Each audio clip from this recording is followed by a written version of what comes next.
할렐루야. 오늘 거룩하고 복된 주일입니다. 여러분 다시 만나 뵙게 돼서 반갑습니다. 예수님 안에서 사랑하고 축복합니다. 여러분 뒷배경이 좀 바뀌었죠? 예, 저희들이 세종시에서 충남 아산시로 지난 금요일 날 5월 21일 날 이렇게 이사를 했습니다. 여러분 기도 덕분에 기도해 주신 덕분에 잘 이사를 마쳤고요. 그래서 오늘 하나님 말씀을 듣는 시간 됐네요. 자, 그럼 열왕기상 21장 바로 들어가도록 하겠습니다. 1절 말씀 올려드리겠습니다. 그 뒤에 이런 일이 있었다. 이스라엘 사람 나봇이 이스라엘 땅에 포도를 하나 가지고 있었는데 그 포도는 사마리아의 왕 아합의 궁 근처에 있었다. 아멘. 자, 말씀 제목은 이제 21장은 나봇의 포도원, 열왕기상 21장 제목을 그렇게 잡아봤습니다. 1절부터 4절까지는 아합이 나봇의 포도원을 탐함, 5절부터 16절까지는 나봇을 죽인 이세벨의 모략, 17절부터 26절까지는 엘리야가 아합과 이세벨의 멸망을 예언함, 27절부터 29절까지는 아합의 일시적인 회개.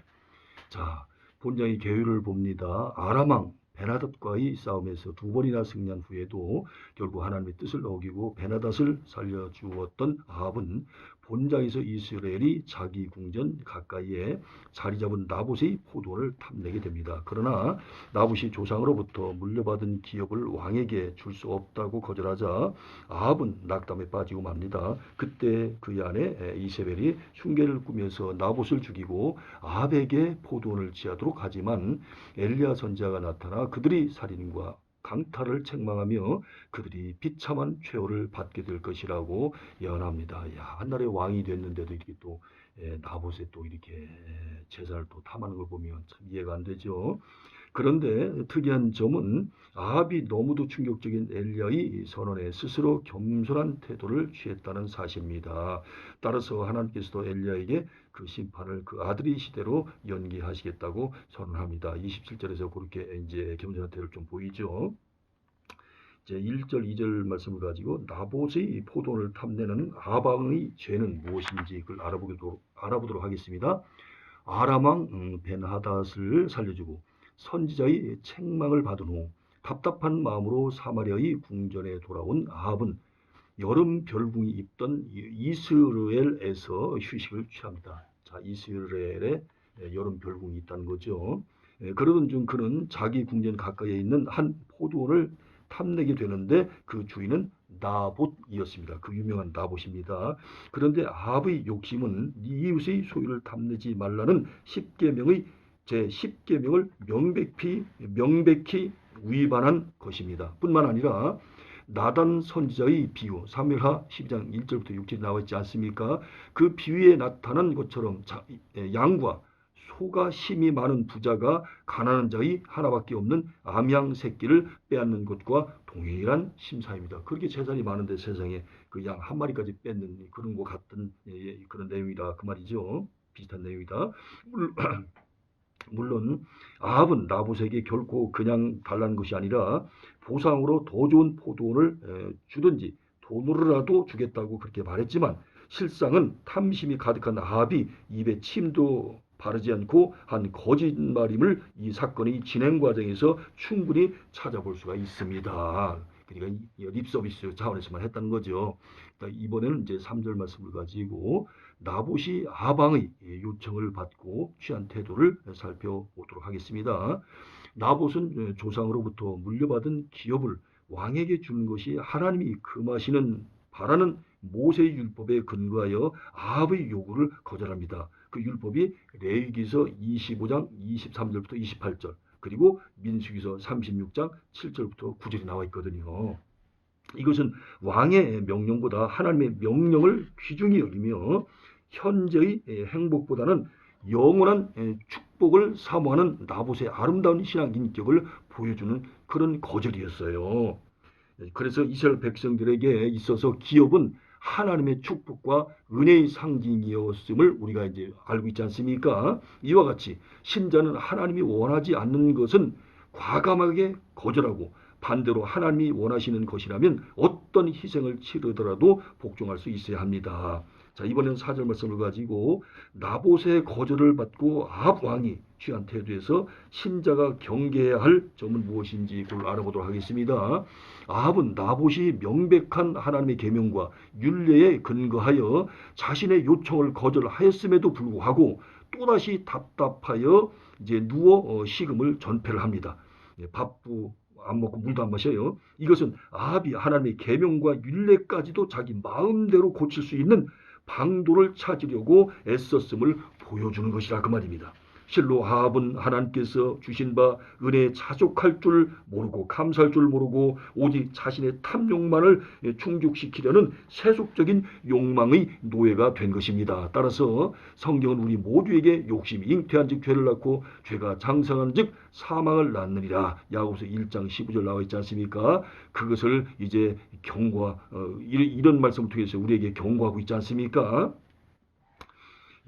이번엔 5절부터 16절까지 말씀을 가지고 나봇을 죽이는 이세벨의 흉계를 살펴보도록 하겠습니다. 아합이 식음을 전폐하고 침상에 들어 눕자 이세벨은 그 원인이 나봇의 포도원에 있음을 알아차린 후 그까지 일을 가지고 북이스라엘의 왕이 염려할 필요가 없다고 그렇게 말을 합니다. 그리고 나서 이세벨은 왕명으로 나봇의 성에 사는 장로와 귀인들에게 편지를 보내어 거짓 증인 두 사람을 세워 나봇이 하나님과 왕을 저주했다고 증언하게 함으로써 결국 나봇을 죽게 만듭니다. 야, 세상에. 나봇은 절대로 하나님과 왕을 저주하지 않았는데 저주했다라고 그렇게 사람들을 꼬드겨서 아마 뇌물을 줬겠죠. 그래가지고 세상에 이렇게 이제 나봇을 죽이는 그런 계략을 꾸몄다. 그 말 알겠습니까? 얼마나 악한 이세벨입니까? 그리고 아합 왕도 마찬가지죠. 여기에 나타난 이세벨의 죄악을 보면 첫째로 하나님의 권위보다 이스라엘 왕 아합의 권위를 높여 제1계명, 제2계명, 제3계명을 어기고 두 번째로는 거짓 증인을 세워 제9계명을 어겼으며 세 번째로는 살인죄를 저지름으로 제6계명을 어기고 네 번째로는 나봇의 포도원을 취하게 함으로 제10계명까지 범한 것입니다. 더욱이 이세벨은 자기의 흉계를 시도하면서 먼저 금식을 선포하게 하는 종교적인 위선을 범할 뿐 아니라 다른 사람들까지 자신의 죄악에 끌어들이는 원흉이 됩니다. 이런 의미에서 볼 때 이세벨이 요한계시록 2장 20절에서 거짓 선지자의 대명사로 등장하는 것은 지극히 타당하다고 볼 수가 있습니다. 이번에는 17절부터 26절까지 말씀을 가지고 엘리야가 아합과 이세벨을 책망한 내용이 무엇인지 이걸 알아보도록 하겠습니다. 하나님께서는 이스라엘 왕 아합을 책망하시기 위하여 또 다시 엘리야를 보냅니다. 그리고 하나님의 보냄을 받은 엘리야는 네가 죽이고 또 빼앗았느냐라는 이제 말씀을 19절에서 이제 물음으로 아합의 양심이 뒤흔들리게 만듭니다.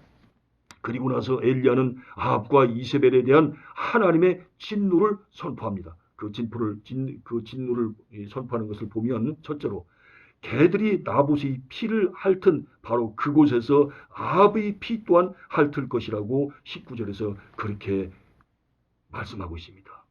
얼마나 두려운 말씀이에요. 물론 이 예언은 아합의 겸비한 처신과 하나님의 자비하심으로 꼭 그대로 성취되지는 않았지만 아합이 죽은 뒤에 아합의 피가 묻은 병거를 창기들이 목욕하던 사마리아 못에서 씻을 때에 개들이 그 피를 핥게 됩니다. 열왕기상 22장 38절에 나와 있거든요. 창녀들이 목욕하는 그곳에 이제 아합의 피가 묻은 그 병거, 무기, 이제 아합의 피가 묻은 그 무기에 피를 닦는데 어디서 닦았냐면 창녀들이 이제 목욕하는 그 못에서 닦았다는 겁니다. 그리고 그 후에 예후가 아합의 아들 요람을 죽여 나봇의 포도원에 던짐으로 개들이 네 피 곧 몸의 피도 핥으리라는 이 예언은 문자대로 성취가 됩니다. 열왕기하 9장 25절 26절에 나와 있거든요. 또 19절에서도 말씀했잖아요. 둘째로 아합이 여호와 앞에서 악을 행했기 때문에 아합의 왕가를 느밧의 아들 여로보암의 집과 아이의 아들 바사의 집처럼 멸할 것이라고 그렇게 20절에서 22절까지 그렇게 말씀하고 있습니다. 즉 이것은 아합과 이세벨이 하나님의 노를 격동하고 이스라엘로 범죄하게 한 까닭으로 주어진 심판입니다. 셋째로 아합을 충동하여 범죄하게 한 이세벨도 역시 그 시체를 이스라엘 성 곁에서 개들이 먹을 것이라고 그렇게 23절, 24절, 25절에서 그렇게 말씀하고 있습니다. 더욱이 이세벨의 죄악을 여호와께서 이스라엘 앞에서 쫓아내신 아모리 사람처럼 우상에게 복종하여 심히 가증하게 행함으로 10계명의 제1계명, 제2계명, 3계명을 어긴 것이었으므로 하나님의 진노를 피할 길이 없었습니다. 자, 이번에는 27절, 28절, 29절 말씀을 가지고 나봇을 죽이고 그의 포도원을 탈취한 아합과 이세벨에게 하나님께서 엘리야를 보내어 책망할 때에 아합이 취한 태도를 살펴보도록 하겠습니다. 엘리야의 무거운 경고를 받은 아합은 일시적이지만 잠깐은 회개를 합니다. 그러자 하나님께서도 그의 겸비함을 인정하시고 진노가 아합의 시대에 임하지 않고 그 아들의 시대로 넘어가도록 은총을 베푸십니다. 자, 보세요. 하나님 얼마나 사랑이 많으신가 보세요.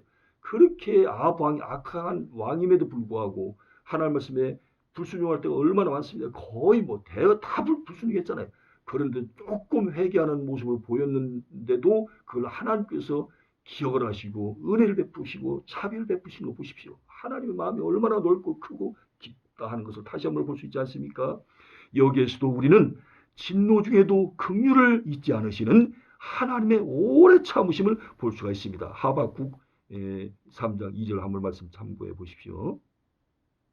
동시에 우리는 하나님께서 노아의 시대에도 120년을 참고 기다리셨지만 현재는 2000년 가까이 참고 계심을 결코 잊지 말아야 합니다. 베드로후서 3장 9절에서 말씀하고 있지 않습니까?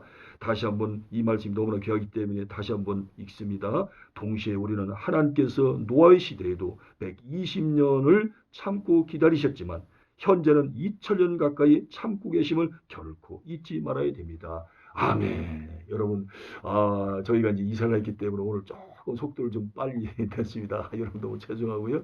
어쨌든 은혜 안에서 이렇게 또 하나님의 말씀을 잘 들었습니다. 여러분 다시 뵐 때까지 건강하시고 또 주님 안에서 늘 승리하실 수 있길 바랍니다. 여러분 감사합니다. 고맙습니다. 예, 감사합니다.